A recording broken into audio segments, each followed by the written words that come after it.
see ships being beached up all the time, Yes. and it's really sad. So we're really, fortunate that our Yeah. owner loves the product. Giving a new life to a 30-year-old ship is the biggest form of sustainability in my eyes.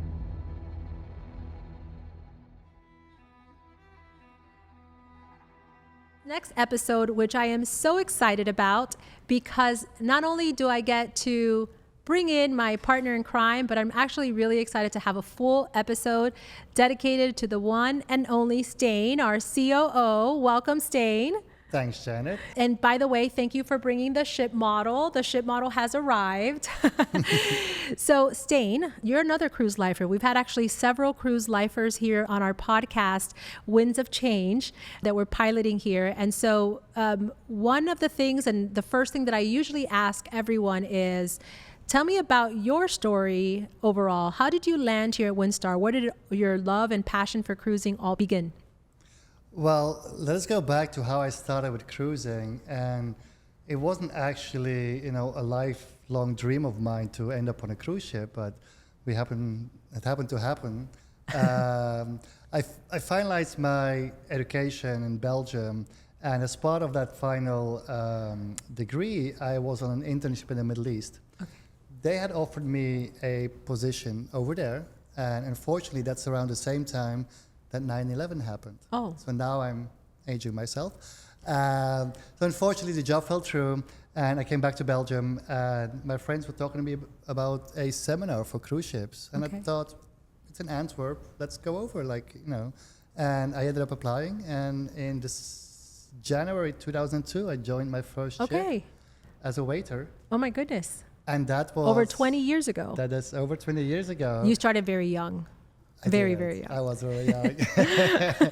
And little did I know that, that ship is now currently sailing under Windstar. So I joined the Star Pride in 2002 as a waiter.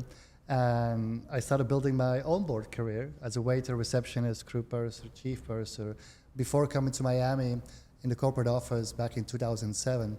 So I spent, another 13 years or so with those ships. In different roles corporate. And then in 2021, I joined the Windstar brand. Okay. And was able to, that was shortly after the return to service due to the pandemic, and was able to take out the Star Pride once again in my role then as Vice President of Hotel Operations and Product Development. So I'm going to break down what you just said, because there was a lot in what you just said, and I have to take our listeners and everyone following along through this story, because I think when I met you and you told me this story, I was pretty impressed by the fact that you have known our president, Christopher Perlag, for quite some time. Because while you were on the Star Pride, he was on the Star Legend, right? Back in the day. That's right. I keep following Chris a few years behind. So he started a couple of years before me on the Star Legend in similar roles in the restaurant and so forth. He made his career, moved to Miami a few years before me. I followed him. And then I followed him to Seattle, and eventually I followed him back to... So 2021, was that when Chris was named president of Windstar? That's correct. So Chris was named president, and his previous role as VP of Hotel Operations at that point was open, and that's when he knocked on my door, and I was able to follow him again. Okay, so now taking through the timeline, we're now in 2025, and last year we sent out a special announcement. I joined the company about a year ago, a year and a half, and last year we sent out a special announcement that you've taken on the helm as our Chief Operating Officer. And so can you tell everyone here, because I like to say, well, while I'll fill the ships and bring the guests on board and tell the story of the world, Stijn actually delivers on our dreams come true. Like, we all envision something in the office, and then you're ensuring that it all comes to life on board the ship and working with the crew and ship and the captains and everyone on board. But can you tell us a little bit about what does your role entail? What's a day in the life of a Chief Operating Officer? So for the first 20 years of my career in the cruise industry, was all focused on the guest experience and what we call the hotel department, right? And it's everything what you would see typically in a hotel shoreside. It goes from food and beverage to the entertainment to the housekeeping, administration, and then obviously the shore excursion program that we deliver globally as well. Now then, fortunately, last September, as I was appointed as a chief operating officer. I'm the commercial officer. There we go. As the chief operating officer, what that did is, adding in the two other departments on board the vessel, right? What it makes to happen really the difference between a hotel and a cruise ship is obviously the nautical side. Yes. With our captains and our the marine engineers, marine officers, right?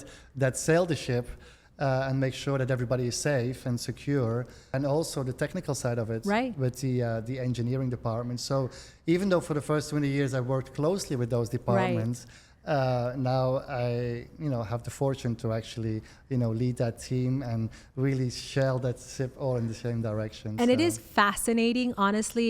I'm sure because you were exposed to that in your entire career. But for me personally, to hear everything that happens behind the scenes at the corporate level, to plan something like a dry dock, to plan something like a brand new ship, the Star Seeker, that we've brought the model, thank you, Stijn.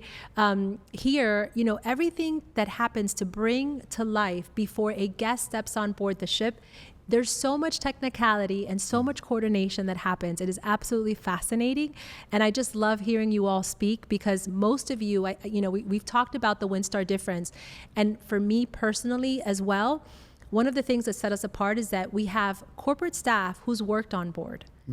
So when you're making decisions in the office, I've seen you, Chris, Peter Tobler, these gentlemen that have been on board have been in every position on board the ship, that sometimes us corporate folks, because I've never worked on board a ship, will make something that is so far off and would never work on board. You guys can smell that immediately. And you guys will say to us, yeah, that will never work on board. And that is fascinating. And that's a true difference with Windstar.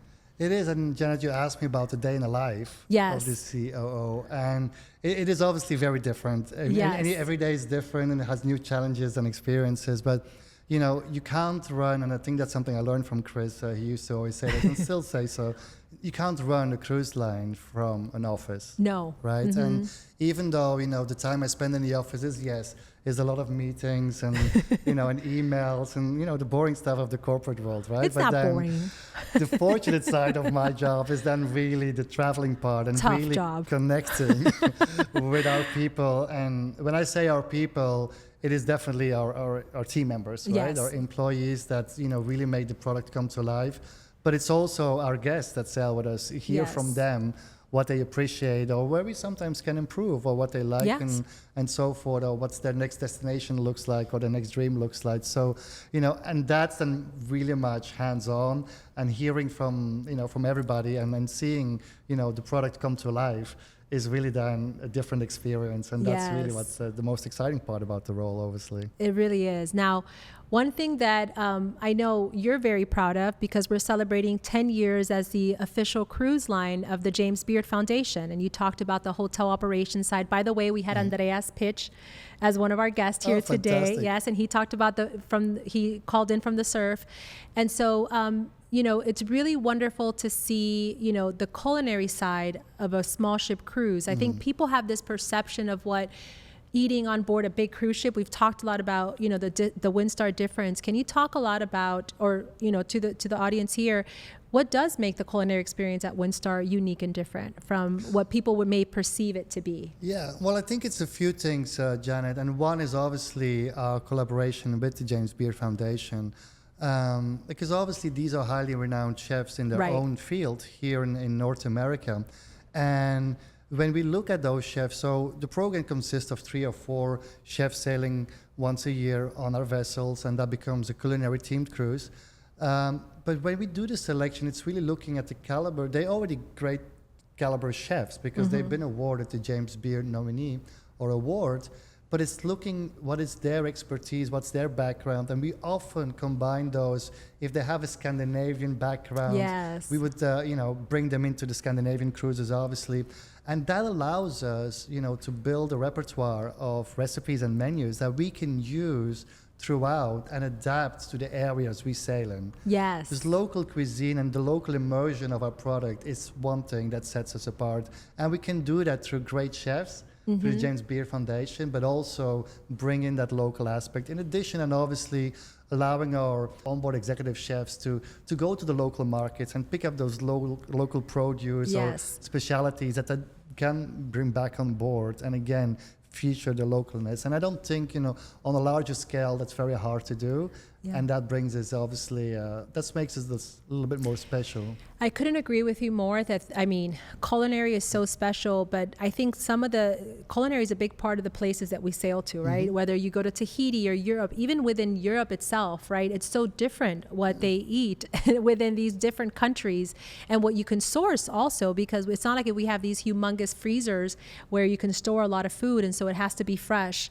And I think culinary is part of the cultural immersion that you talked about. And I think when we go and visit places, you want to also learn about what they eat, what they do. And it's not just about being a tourist. It's about, really, being a local and seeing how the locals, carry about their day. You bringing that on board is very difficult, but I think you do it so eloquently. Absolutely. One of my favorite ones is we have our favorite pesto maker that comes on board in Italy, and and he gets really, he's so passionate as Italians can be, obviously, and I know about and that. he makes the pesto, and everybody tries the pesto, and it's just something, it's an experience that guests remember. Yes. And it's not as much about the pesto; it's about the passion and connecting with the people, with the locals, and sharing their culture, obviously. Yeah, the culture that make it so special. I love that. I have to quote that: the people behind the culture that make it so Absolutely. special.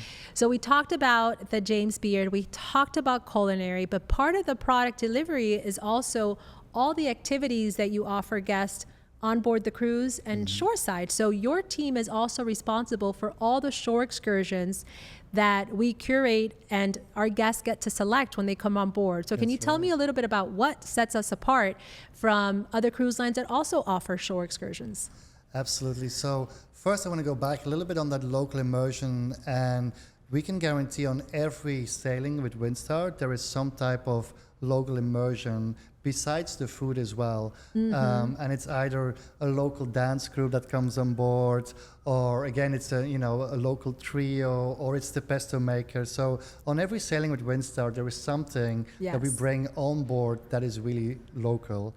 And then obviously there's a lot to do obviously in the destination as well too. Yes. And that's, to your question, Janet, we have a very dedicated and experienced team that works on curating these specific shore excursions that we think our guests would want to experience, or we think that, we really think that what you should be experiencing in those destinations.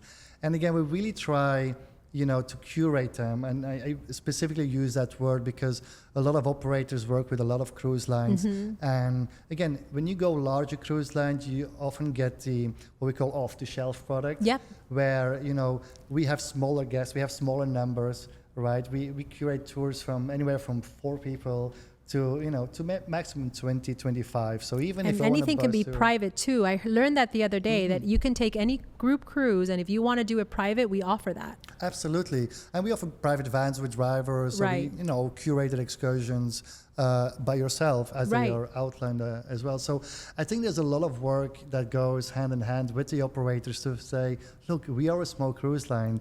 If you want to try something out, something new, do it with us, right? And bring us off the beaten path, because, yes, guests want to see, obviously, the windmills of Mykonos. Or the Vatican in Rome. Or the Vaticans, of course. But can we do it in a way that's different than with the bus? So, and, we are fortunate to work with some of these partners for over 30 years now. So, and they love working with us, and we love working with them and find different things. And sometimes we try it out for them and we give feedback, and our guests love it. And, it's a way of really, again, getting deeper to the destination. And what you're saying is so valid. I was so fortunate, we were so fortunate to be there for our 40th year anniversary. And I remember the operators on the ground saying, you guys are our kind of favorite cruise line because we've been working with you for such a long time. But also what you guys get our creativity juices flowing and, make us do things that are outside the box. And they love that. They love that it's not cookie cutter. They love that we know that we have a traveler that's been there and done that, and they're looking for something different. And maybe they've been to Rome, to the Vatican, but like you said, we may do it differently. We may go to the Vatican Gardens, right? Which no one really has gone to because you've already been to the main Vatican. So I love that about us. And I think we need to talk more about our shore excursion and what goes behind that planning, because we don't outsource that. And that's all done in-house. Absolutely, yeah. Yeah, love that. So you're doing the shore excursions, okay, get that. You've done the culinary, amazing. Now I know, let's talk about the ships, because you came on board and we already had the sailboats, and then we acquired the Star Pride, your pride and joy, and the legendary Star Legend and the Star Breeze that's now in Tahiti.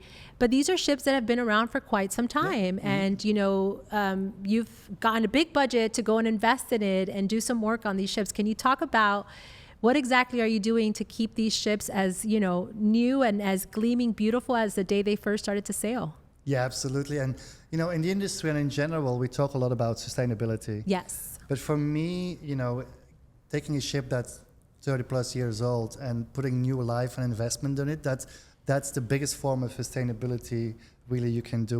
We all do the same, and we reduce our single-use plastics as everybody else. You only get the straw upon request. You don't see the little amenity bottles. That's the minimum. But actually, giving a new life to a 30-year-old ship is the biggest form of sustainability in my eyes you can actually really do. Absolutely. You see ships being beached up all the time, and it's really sad. So we really have fortunate that our owner loves the product. He does. And thinks very like-minded and invests heavily to keep those ships in the seas for other decades to come. So as you mentioned, obviously the first phase was with our Star class, where we stretched them, and it wasn't just about the stretching, right? It was at that time re-engineing them, making them really like sustainable and eco-friendly, like it would be a new ship, really, right? So by adding some capacity, we were also able to add more restaurants. Correct. To provide a little bit more variety to really the yacht style cruising.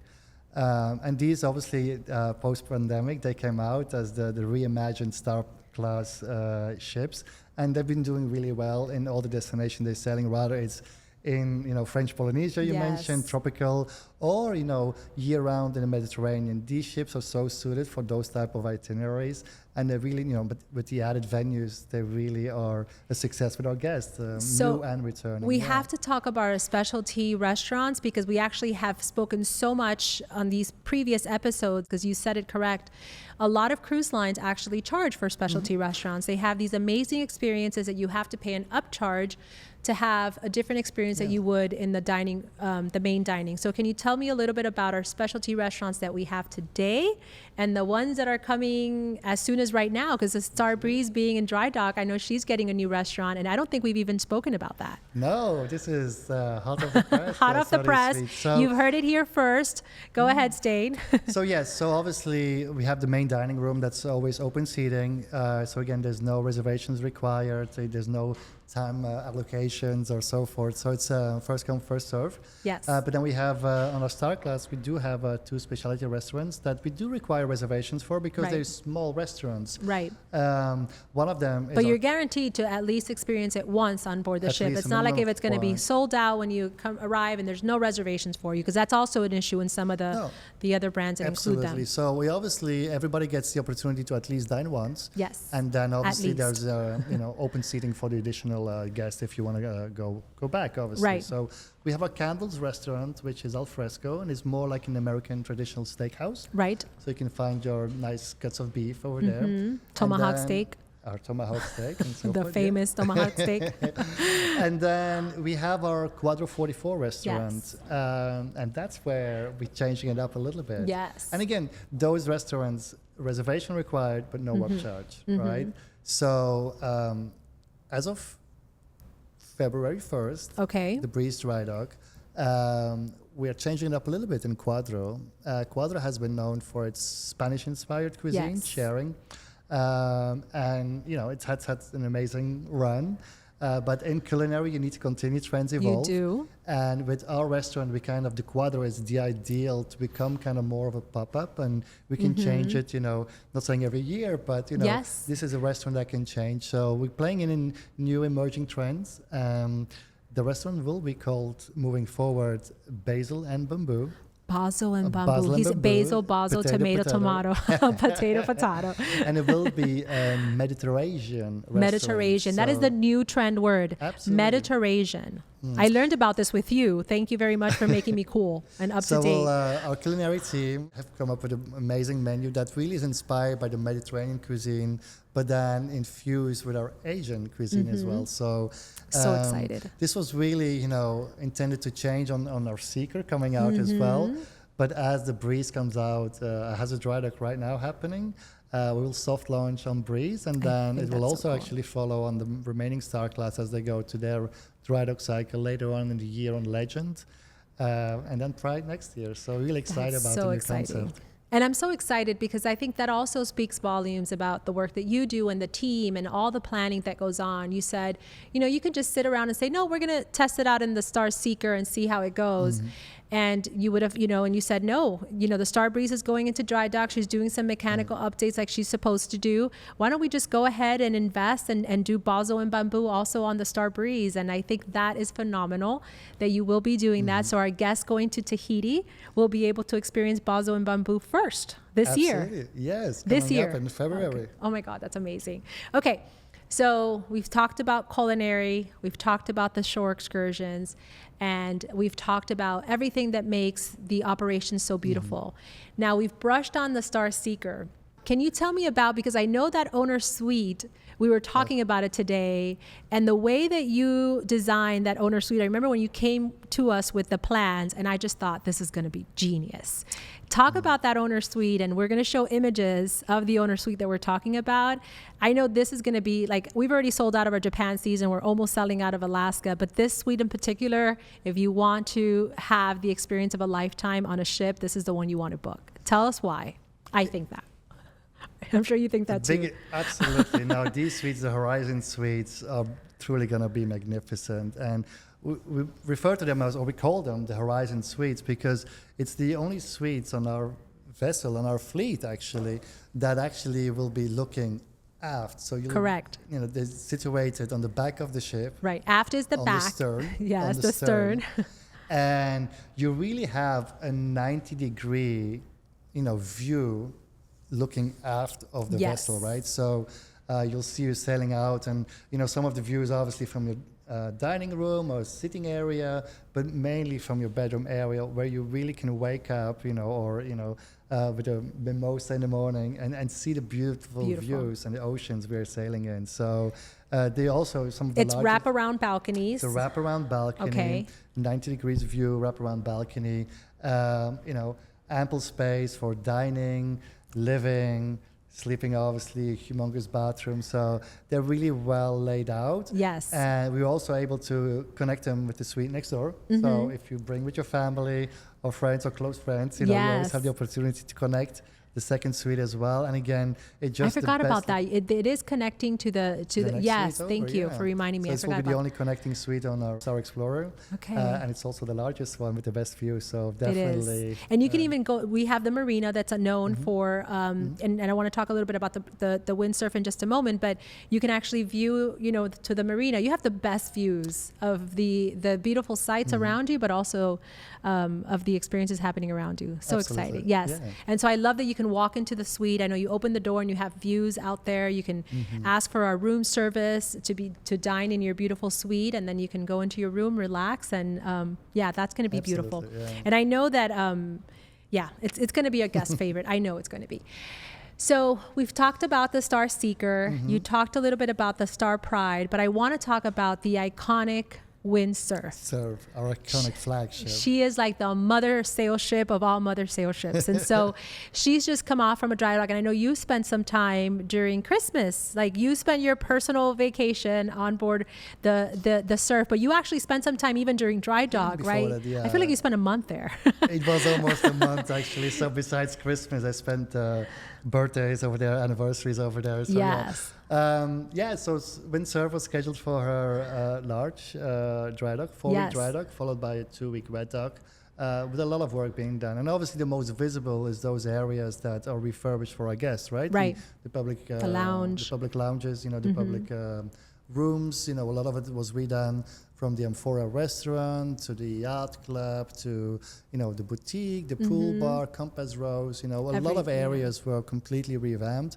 But there's also a lot of, work that goes in behind the scenes, right? To, again, to make those engines run smoothly. Yes. And, The to mechanical have the AC stuff. working. A lot of, Yeah. behind the scenes stuff, or also on the safety side, right? Yes. Stabilizer controls, to navigate the vessel. So a lot of work was really done. And I had the pleasure of, visiting them towards the end of the dry dock, just before their wet dock. And I was scheduled to then join and host the first cruise back in service.